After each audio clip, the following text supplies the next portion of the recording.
끝자락에선 가을 정취를 만끽하기 위해 나들이 하시는 분들 많으실 텐데요. 이처럼 야외 활동이 늘어나는 가을철에는 교통사고 발생률이 더욱 높아진다고 합니다. 네, 오늘 사이언스 119에서는 가을철 교통사고에 대해 알아보도록 하겠습니다. 종로 소방서 신교 119 안전센터 이성숙 소방관과 함께하겠습니다. 네, 안녕하세요. 어서 오세요. 네, 이 도로교통공단이 최근 3년간 2016년부터 2018년까지 교통사고 현황을 조사한 결과를 보면 그 가을철이죠. 10월, 11월에 교통사고가 집중되었다고 합니다. 자, 실제로 수치가 어느 정도고 이 교통사고가 가을철에 집중되는 이유는 무엇일까요? 네, 10월에는 58,519건, 네. 11월엔 57,640건으로 연달아 연중 최다 사고가 발생했는데요. 12월에는 55,100여 건, 1월은 51,000여 건, 2월은 46,700여 건으로 나타났습니다. 보통 눈이 많이 내리고 도로 여건이 좋지 않은 겨울철에 가장 사고가 많이 발생하지 않을까 싶은 분들 많으실 텐데요. 이렇게 가을철에 교통사고가 증가하는 이유는 수학여행과 단풍관광 등 차량의 장거리 이동이 많기 때문입니다. 가을 나들이를 떠나기에 앞서 안전운전이 무엇보다 중요한 이유죠. 네, 그렇습니다. 자, 그런데 교통사고 그 자체도 위험하지만 사고가 난 뒤에 후속 처리를 위해서 내린 운전자가 다가오는 차에 또 치여서 숨지는 그런 뉴스들 종종 보고는 합니다. 이런 2차 사고의 위험성은 어느 정도 수준인가요? 네, 지난 한국도로교통공사가 관리하는 고속도로에서 발생한 2차 사고 사망자는 35명으로 고속도로에서 발생하는 2차 사고는 그 치사율이 1차 사고보다 5.5배나 높게 나타났습니다. 시속 100km 이상으로 주행하는 고속도로에서는 사고 상황을 발견해 짧은 시간 안에 멈추기가 힘들기 때문입니다. 실제로 저희 119도 사고 현장에 출동해 보면 많은 분들이 서로의 잘잘못을 따지고 있거나 당황해서 우왕좌왕하는 경우가 많이 계신데요. 사고 차량을 도로에 세워두는 시간이 길면 길수록 뒤따르는 2차 사고의 위험도 역시 커질 수밖에 없기 때문에 주의가 필요합니다. 네, 뭐 블랙박스나 CCTV 영상을 봤을 때 정말 아찔한 장면들이 많이 연출되는 것 같습니다. 자, 그렇다면 이 2차 사고를 예방하는 방법은 어떤 게 있을까요? 교통사고가 발생하면 운전자에게는 3가지 의무가 있습니다. 첫째, 2차 사고 예방, 둘째, 부상자 구호, 셋째, 112나 119에 신고하기입니다. 2차 사고 예방을 위해 가장 먼저 할 일은 비상등을 켜서 뒤따르는 차량의 사고 사실을 알리는 것인데요.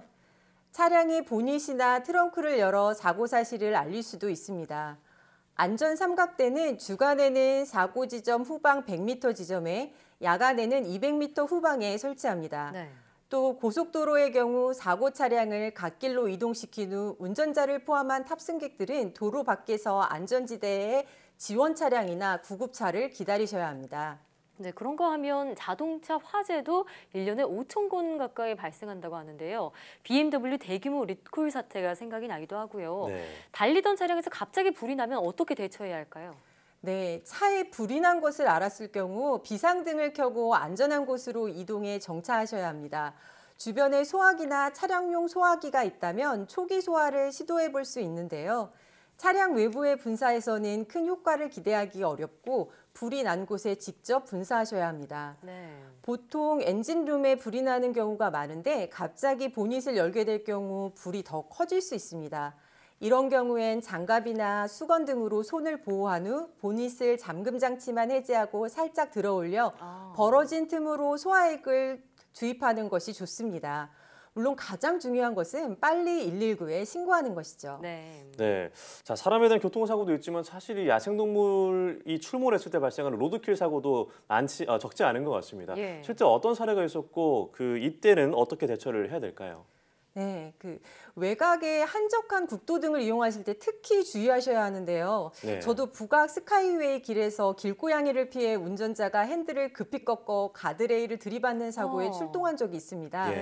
도심 내에서는 로드킬 당한 동물의 사체를 피하다 옆 차선에 차량과 추돌하는 사고나 동물의 사체를 직접 옮기려다 뒤따르는 차량이 추돌하는 2차 사고가 종종 발생합니다.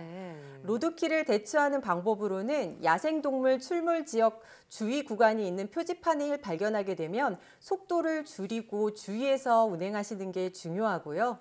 야간의 경우 시야 확보를 위해 상향등을 켜는 경우가 있는데요.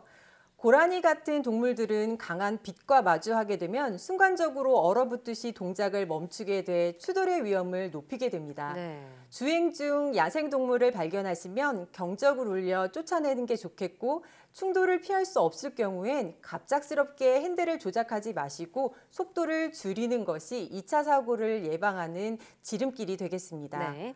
또 동물을 로드킬하거나 사체를 발견할 경우 교통사고 때와 마찬가지로 차량 비상등을 켜고 한국도로공사 콜센터나 생활민원 서비스에 신고하는 것을 통해 2차 사고 예방과 동물 구호 조치를 취할 수 있습니다. 네, 도로 위에서 벌어질 수 있는 사고와 수습하는 방법에 대해 알아봤는데요. 가장 중요한 것은 교통사고를 막는 것이겠죠. 막기 위한 운전법에는 어떤 것들이 있을까요? 우선 일교차가 커지는 가을 아침에는 밤낮의 온도차가 커지면서 안개가 끼기 때문에 운전하기가 어렵습니다. 예. 네. 안개가 끼게 되면 가시거리가 짧아져서 대형 교통사고가 나기 쉬운데 더욱이 주변에 호수나 댐, 산림 등이 있을 경우엔 안개가 자주 껴 연쇄 추돌 사고의 위험이 크게 되죠. 안개가 많이 끼는 출근길 안전운전을 위해서는 앞차와의 안전거리는 평소보다 2배 이상 넓히고 안개등을 켜 상대방 차량 운전자에게 내 차량의 존재를 알리는 것이 중요합니다. 네. 인명피해가 발생하는 큰 사고 대부분이 과속, 신호 위반과 같은 기본적인 교통법규를 지키지 않아서 발생합니다. 따라서 교통법규를 잘 지키는 것이 안전운전의 기본이 될 것이고요. 네. 다만 교통법규를 잘 지키고 안전운전을 한다고 모든 사고가 예방되는 것은 아니기 때문에 주행 시 전방뿐만 아니라 좌우 교통 상황을 잘 살피는 운전 습관이 중요하겠습니다. 네. 네, 보통 뭐 운전을 좀 하신 분들 중에는 운전은 좀 쉬운 것이다 이렇게 생각하시는 분이 많을 것 같은데 정말 기본만 잘 지켜도 사고 예방하는 데 도움이 되지 않을까라는 생각이 듭니다. 네. 네, 오늘 말씀 고맙습니다. 잘 들었습니다.